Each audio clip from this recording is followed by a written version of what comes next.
নমস্কার, সবাইকে স্বাগত জানাই দুর্বার রান্নাঘরে। পুরনো বন্ধুদের জানাই অসংখ্য ধন্যবাদ, নতুন বন্ধুদের স্বাগত। আমি আজকে মুগের ডালের একটা রেসিপি তৈরি করে ফেললাম। যদি আপনারা দেখেন এবং আপনাদের ভালো লাগে তাহলে লাইক, কমেন্ট ও শেয়ার করবেন।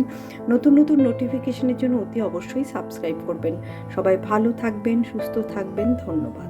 এখানে আমি কাতলা মাছের মাথা, কালকে কাতলা মাছ নিয়ে এসেছিল, বড় মাথাগুলোকে নুন হলুদ মাখিয়ে রেখেছি।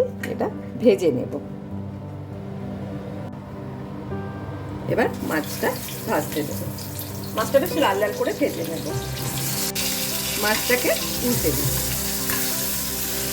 মাছগুলো আমি একটু ভেঙে দিই, তাহলে ভাজার সুবিধা হবে। মাছটা ভালো করে কড়া করে ভেজে নিয়েছি।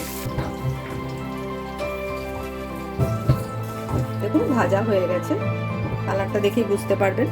তুলে নিচ্ছি। ডালটাকে ধুয়ে নিয়েছি, এবার কুকারের মধ্যে বসিয়ে দেব।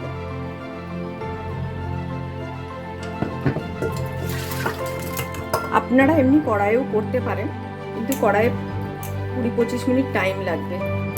একটু হলুদ দিয়ে দেবো আমি,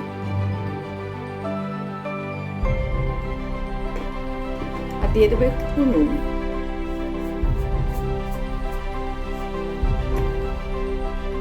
গ্যাস অন করে দিলাম। এখানে একটু জিরে ফোড়ন দিলাম, একটা শুকনো লঙ্কা আর তেজপাতা, দুটো শুকনো লঙ্কা দিলাম আর তেজপাতা। এখানে দিলাম রসুন ফোড়ন, একটু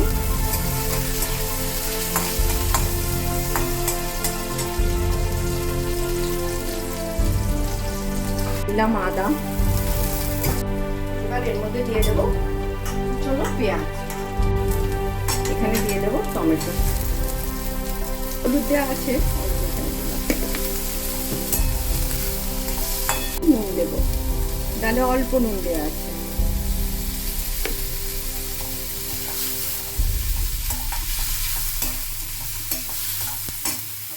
চার 5 মিনিট ধরে ভালো করে কষিয়ে দিলাম।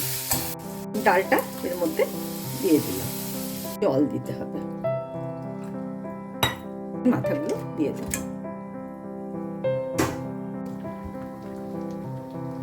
এখানে আমি একটু, ডালটা ফুটে গেছে, একটু গরম মশলা দিচ্ছি অল্প,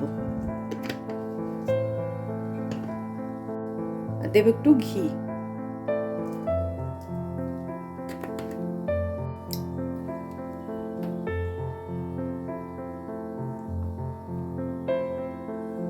এবার এর মধ্যে দিয়ে দেবো একটু ধনে পাতা কুচি আর দুটো কাঁচা লঙ্কা। তৈরি হয়ে গেল মাছের মাথা দিয়ে মুগের ডাল। আপনারা অতি অবশ্যই করবেন, বাড়িতে মাথাগুলো থাকে, কি করব বুঝতে পারি না, তখন এইভাবে মুগের ডাল মাছের মাথা দিয়ে করবেন। এটা আমাদের বাঙালিদের একটা খুব প্রিয় খাবার।